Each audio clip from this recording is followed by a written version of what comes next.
लग्नाच्या आधी ना मम्मीने मला चपात्या किंवा भाजी बनवायला लावली ना, तर मी ना काहीतरी कारण सांगून तिकडनं निघून जायचे आणि काहीच बनवत नव्हते.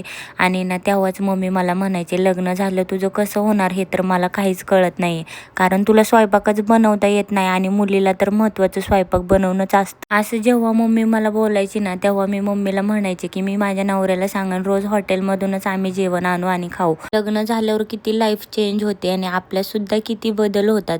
आणि ना माझंच जर म्हणतात ना, तर लग्नाच्या आधी ना मी कधी स्वयंपाक वगैरे काही शिकले नव्हते आणि काहीच बनवलं सुद्धा नव्हतं. पण आत्ता यावेळेस म्हणजे माझ्यावर विश्वास बसत नाही की मी या सगळ्या गोष्टी एकट्या हँडल करते. लग्न झालं नवीन तेव्हा पण आहे ना, मी हे आणि दीर आम्ही तिघंच राहिलं होतं. सासू सासरे तर गावाला होते, पण आहे ना मला तर स्वयंपाकातलं काही तरीसुद्धा आहे ना यांनी मला हँडल केलं. म्हणजेच प्रत्येक गोष्ट मी जशी बनवून तशी खात होते आणि कधीच म्हणजे कोणत्याच गोष्टीला नावं ठेवत नव्हते.